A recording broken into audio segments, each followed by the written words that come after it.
Hello everyone, myself Arpit Mishra and I am back with another aviation video. So this video will be the continuation and I can say that this video will be the end of turbine topic. So in this video I am going to cover all those points remaining in the turbine topic, most of the points which I felt ki I should discuss in my videos. So with this video I will be ending the topic of turbine. So most of the points which from which the DGCA module exam uh, will have some kind of questions I have covered in my video. So late start with the topic turbine. अभी तक के जो 4 videos थे उसमें मैंने आपसे turbine के function के बारे में, टरबाइन के केसिंग के बारे में, टरबाइन की असेंबली के बारे में, how we are attaching turbine blade to the disc और फिर डिस्क में एक्सपेंशन के बारे में, ये सब हमने देखा। फिर किस टाइप के स्ट्रेसेस उसमें आ सकते हैं हाई हीट की वजह से, फिर उन्हें हमने एक्सपेंशन के लिए, थर्मल एक्सपेंशन को प्रिवेंट करने के लिए हमने क्या, या फिर उसमें स्पेसिंग देने के लिए हमने कैसे कैसे हम लोगों ने ये सब टरबाइन में जो टास्क होता है वो हम कवर करते हैं, वो हमने पॉइंट्स के थ्रू देखा। और इसके बाद हमने अटैचमेंट भी देखा टरबाइन डिस्क का शाफ्ट से, टरबाइन ब्लेड्स का डिस्क से, ये सारे पॉइंट्स देखे। और अभी रिसेंट जो वीडियो कवर हुआ था उसमें हम लोगों ने कवर किया जो भी टरबाइन केसिंग की असेंबली है, उसमें रोटर ब्लेड और स्टेटर ब्लेड सब आते हैं। उसके अलावा एक मतलब आप बोल्ट मेथड से आप फ्लेंच रहता है उससे कनेक्ट करते हैं बोल्टिंग को, मतलब कम्बशन चैम्बर की केसिंग को या फिर नोजल असेंबली को आप कनेक्ट करते हो उस फ्लेंच से, ये हमने देखा। इसके अलावा हम लोगों ने ये भी देखा कि हाई टेम्परेचर फेस करना रहता है तो किस तरीके की क्रैकिंग वगैरह आ सकती है, तो इंस्पेक्शन कैसे करते हैं हम लोग क्रैकिंग का, वो मैंने उस वीडियो में। तो गाइस वो चारों वीडियो ज़रूर देखिएगा इस वीडियो को प्रोसीड करने से पहले, क्योंकि हर वीडियो में कहीं ना कहीं कुछ कंटिन्यूशन है। अगर आप चारों वीडियोस देखेंगे तो ये वीडियो आपको अच्छे से समझ में आएगा। So guys let start with our video. Okay, तो पहला पॉइंट है material such as metal and plastic also experiences creep. Creep actually यहाँ नया वर्ड आया, तो क्रीप एक्चुअली क्या है, जो हाई टेम्परेचर पे स्ट्रेस इंड्यूस हो रहे हैं और एक मेटल जो मटेरियल है उसको डैमेज या डिफॉर्म करता है, वो कहलाता है क्रीप। मतलब ये कैसे हाई टेम्परेचर पे हो रहा है और मटेरियल का डिफॉर्मेशन हो रहा है with in terms of stresses, मतलब कंटिन्यूसली हीट फेस कर रहे हैं, तो कंटिन्यूस हीट के कारण मटेरियल के अंदर जो डिफॉर्मेशन होती है उसे एक तरह से क्रीप बोला जाता है। तो this is a slow structural deformation on a molecular level caused by prolonged exposure to high stresses. Continuously आपके ये टेम्परेचर के वेरिएशन की वजह से और कंटिन्यूस स्ट्रेस की वजह से आपका जो स्लो डिफॉर्मेशन होगा मॉलिकुलर लेवल पर, उसको आप क्रीप बोलते हैं। The extreme temperature in turbine area of an turbine engine promote creep in the turbine blades. तो टर्बाइन हमारा ऐसा पार्ट है जहाँ पे एक्सट्रीम टेम्परेचर उसे फेस करना पड़ता है, तो वहाँ पर क्रीप जैसी चीज़ें आपको देखने को मिलेंगी।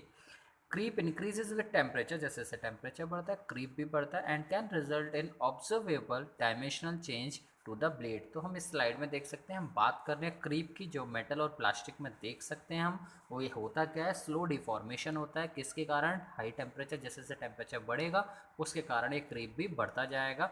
और कंटिन्यूस जो टेम्परेचर है, कंटिन्यूस हीट फेस करने से ये क्रीप जनरली डेवलप होता है। तो आपको होता क्या है, इसमें डिफॉर्मेशन हो जाता है मेटल का, डायमेंशन चेंज। तो therefore dimensional inconsistency could be cause creep rather than over temperature. तो क्रीप की वजह से आपको डायमेंशनल इनकन्सिस्टेंसी देखने को मिल सकती है।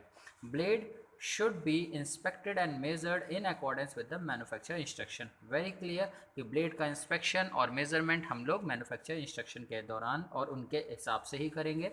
Sign of scoring on the turbine case में indicate the length of a turbine blade is out of tolerance. अब देखिए रोटर ब्लेड, हमारा जो रोटर डिस्क है टरबाइन का, वो जब रोटेट होगा तो ब्लेड सम टाइम जो केसिंग है टरबाइन की उस पर कुछ ना कुछ निशान बना देंगे, स्कोरिंग काइंड ऑफ। तो जिसे टरबाइन केस बोलते हैं। टरबाइन केसिंग पे अगर कोई निशान आपको ऑब्जर्व होते हैं ड्यूरिंग मेंटेनेंस और इंस्पेक्शन के दौरान, तो आप ये मान सकते हैं कि टरबाइन के जो ब्लेड हैं उनकी लेंथ जो है आउट ऑफ टॉलरेंस हो गई, क्योंकि थोड़ा सा स्पेस केसिंग और इन ब्लेड के बीच में रखा ही जाता है, चाहे वो कंप्रेसर हो या वो टरबाइन हो, थोड़ा सा गैप इसमें रखा ही जाता है ब्लेड का विद टर्म्स ऑफ केसिंग से।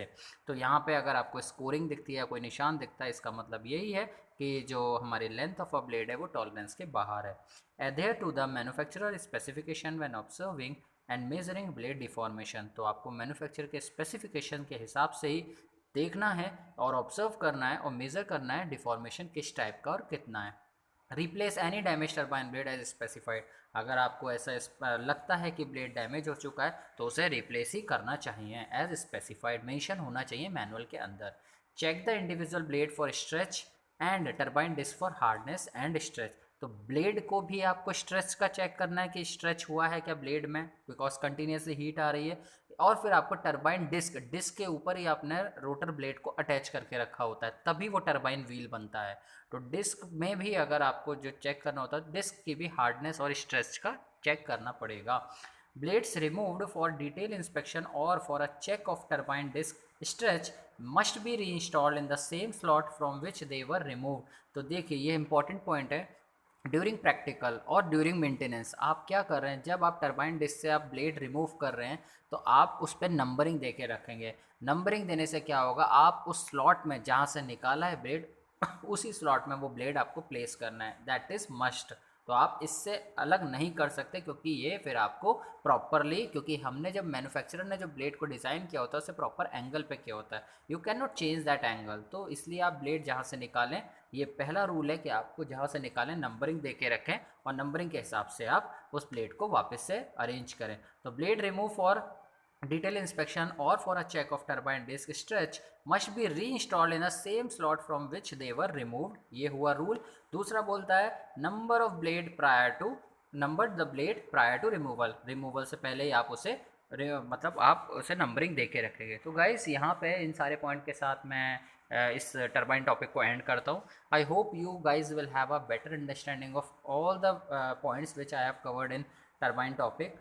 और मैं उम्मीद करता हूँ कि ये मोस्ट ऑफ द पॉइंट में से आपको कुछ क्वेश्चंस एनी हाउ मिलेंगे मिलेंगे आपके मॉड्यूल में आए हुए। Thank you. I will be back with another aviation video and with another interesting topic. Bye.